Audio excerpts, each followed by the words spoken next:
No, actually, it's easier said than done, but you know what? It's just part of growing up. As long as you have teachers and parents and close friends who listen to you and have your back and who understand what you're going through, and as long as you're not silent about it, it's just the best way to deal with or fix the bullying thing. It's so bad out there these days, and it's really infuriating because I've been there. And one of my kids actually has been bullied. And you know, you know that I'm not a silent by any means. As I said, one of the loudest people you'll ever meet. And I tell my kids to share it with me, whatever it is that bothers them. Even if they just feel it's silly, it doesn't matter to me because no one will judge them. And I'm lucky that my kids share that with me. I think they do, I hope they do. And I tell them to communicate with their teachers, to their close friends. Recently, it was about soccer and a recess incident where a boy who was boasting to my son that he was a better soccer player, perhaps he was. What does it matter? And it's just a game. That's all it is. It's a recess. It's not a tournament. It's not big leagues. And my son would say, you know what, try this. The boy will say, I'm so much better than you are. My gosh, look at you. My son would say, what I told him to say was, thank you. And just go to the basketball court. And he did. And he kept that kid quiet. Just said, thank you. No. It works for him. But there are different ways to deal with it. But just keep communicating with your parents and teachers. I think that's the best advice I can give. That's the best way I think. Anybody want to jump in and offer the same advice? It's so hard to be a parent. Anyway, stand strong. And you are the most important person. You are. You are your own best friend. You're beautiful. And I love Switch Trooper. Thank you.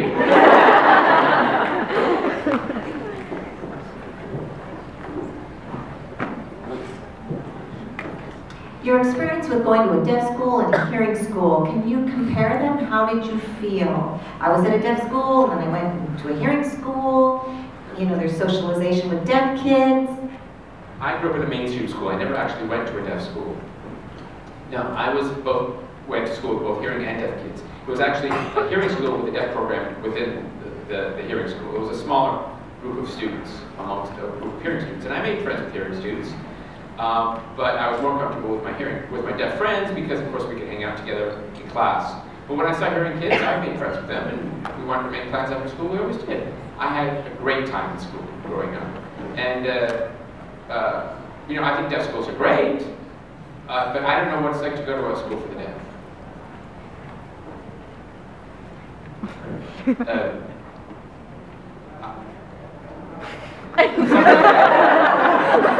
Sometimes I deal with my son who has certain issues with it. You know, it's just a generational difference. Don't hold him back from anything he wants. Let him do whatever he wants to do. Almost. Yeah, it's hard. It's not easy. You can do it. Hi. I'm really nervous.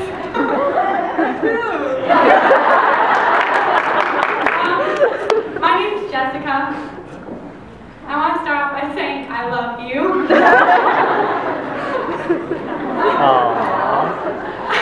Actually, I want to grow up and be a sign language interpreter, and I wanted to know how you and Jack met and how you started working together. Do you know New York City? Have you heard of New York City? Yes. So there's Broadway and 42nd Street where they're all, you know, anyway, oh, wow. Yeah, and I have worked together for 28 years. 28 years. Longer than me and my husband have been married, 28 years. And he's one of the best interpreters in the world. And he likes to hear himself say that.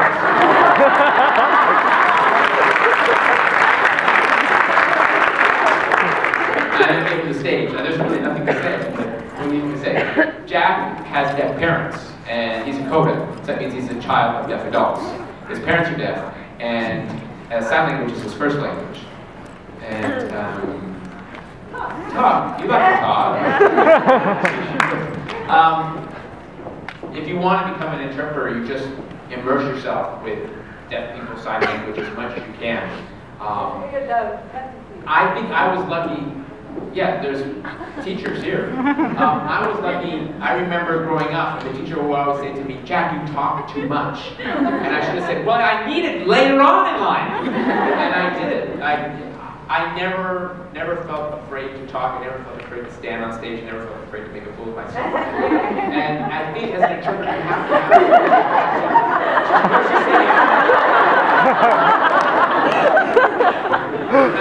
you have to you have to know one language as well as the other, where you can just go right back and forth to the other. Just think ASL, think English, the same. And sometimes while I'm interpreting for her and I'm speaking, watching her side, I could be thinking about something else at the same time.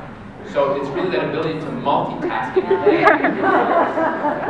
It's really interesting. These guys probably do the same thing. And sometimes Jack speaks ahead of her, she says. Yes, I do speak ahead of her, because I can hear him. Anyway, good luck. Well, it was great to meet you. Nice to meet you. There's a professor here if you want to talk to about that.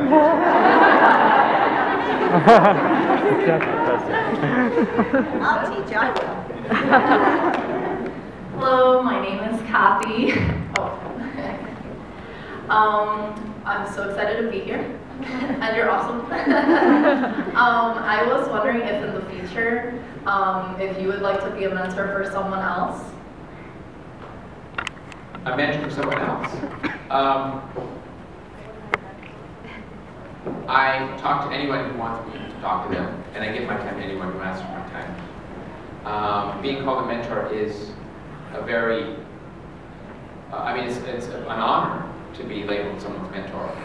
And I've had some people ask me to be their mentor, and I say that I'm there for you 24/7, whatever it may be. What a mentor does is not necessarily make decisions for a person.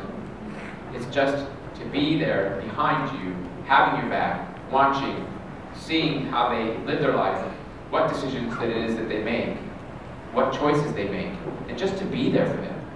Not necessarily to hold their hands, but just be there and sort of give them the push that they need. It's what I do for a lot of people that I know in my life. And that's about the best I can say. Thank you. Yes? What would you say to a person who's aspiring to be an actress? Don't do it. No, I'm kidding. It's a tough business. And I got her It's exciting. answer, and then I played it back at you. It's insanity. It's unstable. It means that work doesn't come to you every day, like it does 9-to-5 jobs. If you're a lawyer or a doctor or whatever it is that you may others see, you have to work 5 times as hard. You have to try to have people like you. And Hollywood is just like high school, except with more money. It's the same sort of mentality. It's really serious. I'm really serious. You have to be a risk taker. People work a lot of years in this business to get what they want. A big movie role, or even a small little speaking role. And then, they're able to qualify for insurance. People have different reasons for being actors.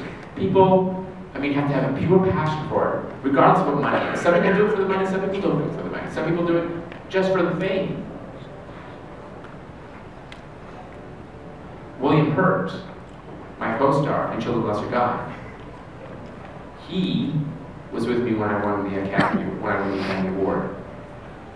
And when we got in the car after the Oscars, on the way to a place called Spa where we had the parties, and I was sitting there, and I was just burned out, and I had the Oscar in my hand. And William Hurt was sitting across from me in the limousine, and I'm looking at him, because he had won an Oscar the year before for a movie called Kiss of the Spider Boy.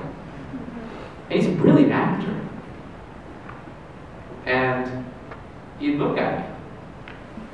And I was just 21 at the time. And he said, "So, Marlee, you have that little gold man right next to you." And I'm thinking, "Yeah, isn't that great?" I said, "Yeah, can you believe it? We share the same thing." And he said, "You know what, Marlee, do you realize that there are so many people out there who have worked their entire lives, so many years, to get what you got in one movie? What makes you think you deserve it? So I just looked at him. And I thought, this is time for a new boyfriend for sure. But that's a put down, and that's what you experience in Hollywood. Listen, I understood his perspective, but it was sort of a mean way of saying it. Yeah. So now, getting back to the point to answer your question, if you really want to be an actor, take drama classes. Take as much as you can, immerse yourself as much as you can in the world of acting. And go for it in college if you want, I think. But you just have to make the effort to go out there despite what everybody may say. Because they're not going to just come up to you. You have to do it yourself. If you want to do Broadway, great. I mean, good luck. Just stick to it. Thank you. I trust you can do it. That's a long-winded answer for that one simple question. Sorry. Hi, my name is Daniela. My question is, what's the most rewarding or the most important thing about your experience? I can tell you right now that the most rewarding thing for me, I've done for myself, was to get sober. Period. Period. Life changed. It was a life-changing experience once I got sober. Because at 21, as I said, I got sober. And I realized how this sort of light finally came on. I mean, I realized then, I wasn't living at home. My parents were there holding my hands. They weren't paying for my food or my gas. It was all me. I had to do it. I had to make a change. And it really woke me up, as I said, after one particularly bad experience. And I knew that if I wanted to work as an actor, if I wanted to be taken seriously, I had to get sober. And that's the number one, the most rewarding experience I had. The number two one I would expect. I never expected that I would be a mom of 4. And that is a rewarding job. Of course, you don't get paid for it. But it's tough, and yet it's beautiful, and it's full of unconditional love from your kids. And it's absolutely fascinating to watch them grow at their own paces, becoming the complete opposites of each other. And that's very rewarding for me, because I'm a mom, my husband and I, we are molding them to become who they are. And it's a great deal of responsibility that we have. So, there's other experiences, but those, sobriety and being a mom, were certainly the most rewarding things that have happened in my life. Thank you.